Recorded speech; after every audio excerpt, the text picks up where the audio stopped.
The bridge appeared on a morning that felt no different from any other. It wasn't dramatic.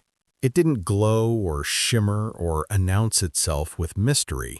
It was simply there, spanning a narrow river at the edge of a town that had slowly forgotten how to notice things. Elias noticed it because he was tired, not the kind of tired that sleep could fix, but the deeper kind, the kind that settled behind the eyes and made even simple choices feel heavy, the kind that came from carrying unanswered questions for too long. He had lived in the town for years and had never seen the bridge before. He would have sworn there had only ever been a dirt path there, ending at the water.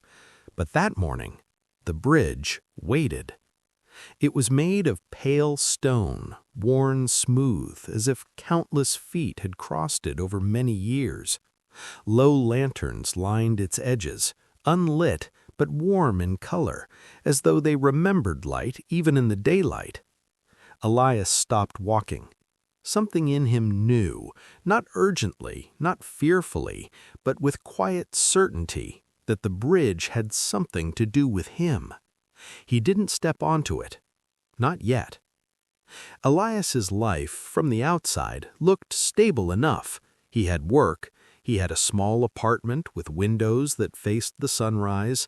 He had people who cared, even if he didn't always know how to let that care reach him. What he didn't have was direction. Every attempt he made to move forward felt like stepping into fog. He had tried changing paths before, new plans, new goals, new versions of himself, and each time the weight returned.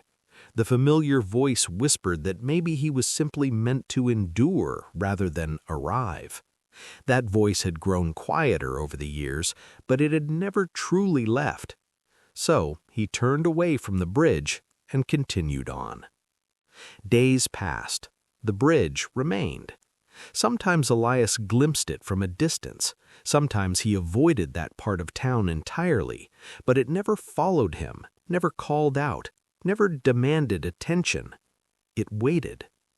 One evening, after a particularly long day, Elias found himself walking toward it again without realizing he had chosen to. The sky was dimming, painted in soft blues and golds, and the river below reflected the fading light.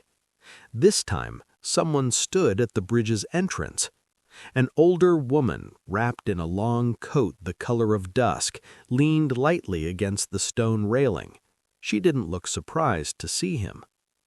"You don't have to cross today," she said gently, as if continuing a conversation they'd already begun. Elias hesitated.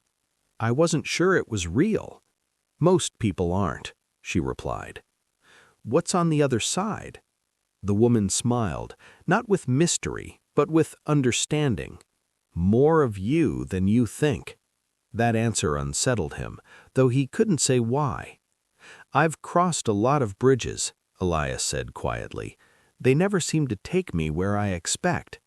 "That's because bridges aren't built for expectations. They're built for passage." He looked at the stone beneath his feet. "What if I cross and nothing changes? Then you'll still have crossed, and that matters more than people realize." Elias swallowed. "What if I fail again?" The woman's gaze softened. "You've failed before and you're still here. That's not failure, that's proof." She stepped aside, leaving the bridge open. Elias did not move. Not yet. That night, Elias dreamed of standing in the middle of the bridge. The lanterns were lit now, casting warm light that did not chase away the dark, but made space within it. The river below moved steadily, carrying reflections downstream. In the dream, he realized something he had never understood while awake. The bridge was not asking him to become someone else. It was asking him to continue. He woke with that thought resting gently in his chest. The following weeks were difficult. Nothing external changed. His challenges did not disappear. Doubt still visited. Fear still whispered. There were days when getting out of bed felt like an act of defiance rather than hope. But something subtle shifted. When the voice told him he was behind, another voice answered, "Behind what?" When the weight pressed in, he reminded himself, "I am still standing."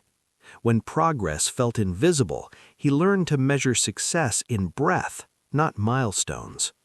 The bridge remained, patient as ever. One morning, Elias crossed halfway, only halfway.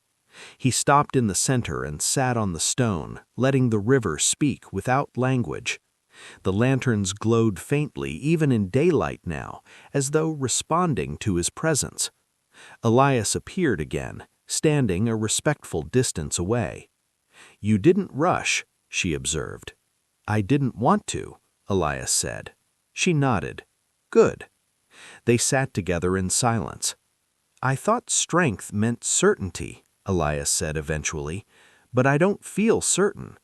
"Strength rarely does. Certainty is loud. Strength is quiet." He looked down at his hands. What if the other side is just more struggle? She considered that. Then you'll meet it with more understanding than before. Elias breathed deeply. For the first time, he didn't feel like the bridge was testing him. It was supporting him.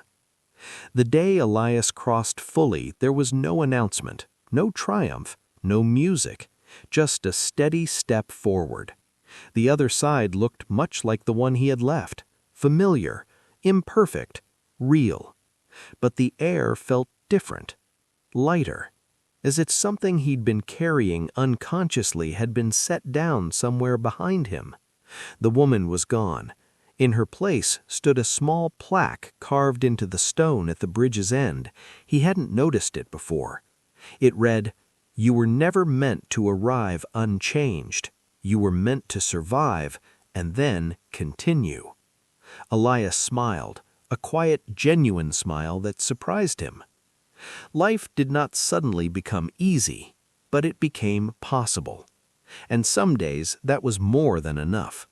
He learned that adversity does not mean you are failing, that rest is not weakness, that progress does not always look like motion, that you can carry hope without forcing optimism. Years later, Elias would walk past the river and see only a dirt path. The bridge would be gone, as though it had never existed. But when life grew heavy again, as it always does, he remembered how it felt beneath his feet. Steady, waiting.